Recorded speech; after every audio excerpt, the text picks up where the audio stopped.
जय श्री कृष्णा।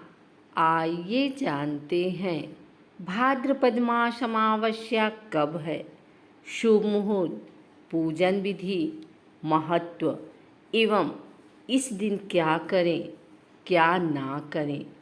भाद्रपद मास के कृष्ण पक्ष की अमावस्या को भाद्रपद अमावस्या के नाम से जाना जाता है। इसे भादो या भाद्रपद अमावस्या भी कहते हैं। हिंदू धर्म में इस दिन का विशेष महत्व है, चूँकि भाद्रपद मास भगवान कृष्ण को समर्पित है, इसलिए इससे भाद्रपद अमावस्या का महत्व भी बढ़ जाता है। भादो मास की अमावस्या पर पूजा के साथ साथ दान कार्य करने से देवताओं की कृपा प्राप्त होती है। इस बार भाद्रपद मास की अमावस्या 27 अगस्त शनिवार को पड़ रही है। इस अमावस्या पर धार्मिक उद्देश्यों के लिए कुश एकत्र किया जाता है। कहा जाता है कि इस दिन धार्मिक कार्यों, श्राद्ध आदि में प्रयुक्त घास को यदि एकत्र किया जाए तो वह पुण्य फलदायी होती है। भाद्रपद अमावस्या को कुशाग्रहणी अमावस्या के नाम से भी जाना जाता है। कुश का अर्थ घास है। पौराणिक ग्रंथों में इसे कुशोत्पत्तिनी अमावस्या भी कहा गया है। इस दिन को साल भर धार्मिक कार्यों के लिए कुश को इकट्ठा करने के लिए चुना जाता है। आइए जानते हैं भाद्रपद अमावस्या की शुभ तिथि, पूजा विधि और महत्व के बारे में। भाद्रपद माह की कृष्ण पक्ष की अमावस्या तिथि का आरंभ 26 अगस्त शुक्रवार दोपहर 12:23 से भाद्रपद माह के कृष्ण पक्ष की अमावस्या तिथि समाप्त 27 अगस्त शनिवार दोपहर 1:46 पर। उदया तिथि के आधार पर भाद्रपद अमावस्या 27 अगस्त शनिवार को है। भाद्रपद अमावस्या के दिन प्रातःकाल से अगले दिन 28 अगस्त को प्रातः 2:07 तक शिव योग है। मान्यता है कि शिव योग में जो भी कार्य किया जाता है उसका शुभ परिणाम प्राप्त होता है। भाद्रपद अमावस्या शुभ मुहूर्त, अभिजीत मुहूर्त प्रातः 11:57 से दोपहर 12:48 तक। हिंदू धर्म में यह माना जाता है कि भाद्रपद अमावस्या की पूर्व संध्या पर प्रार्थना करने से पिछले पापों से छुटकारा मिलता है और मन से दुर्भावनापूर्ण भावनाएं दूर हो जाती हैं।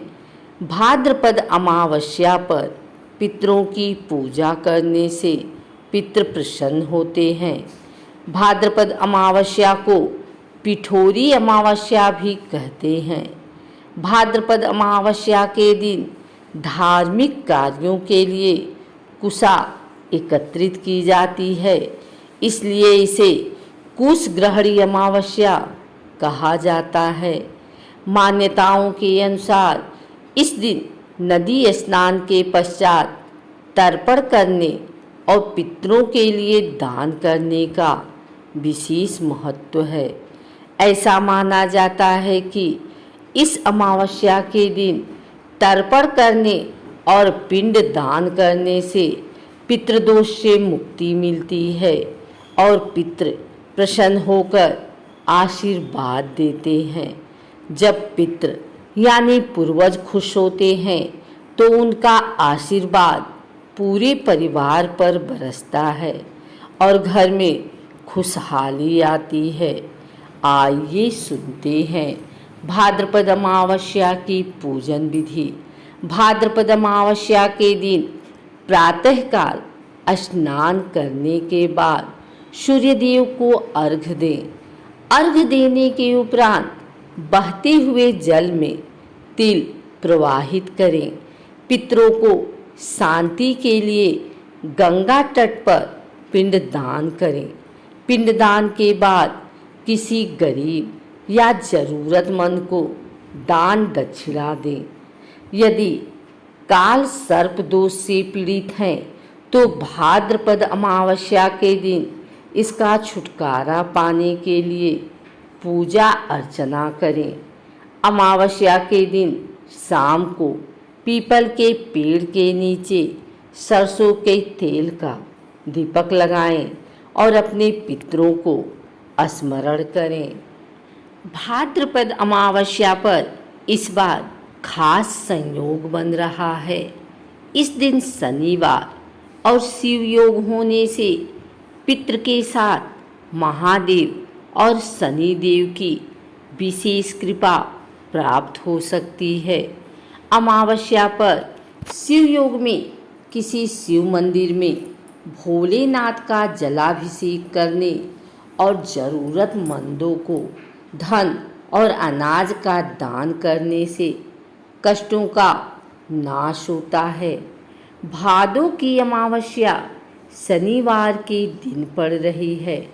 ऐसे में इस दिन पीपल पर जल अर्पित करने से शनिदेव और पितृ दोनों प्रसन्न होते हैं।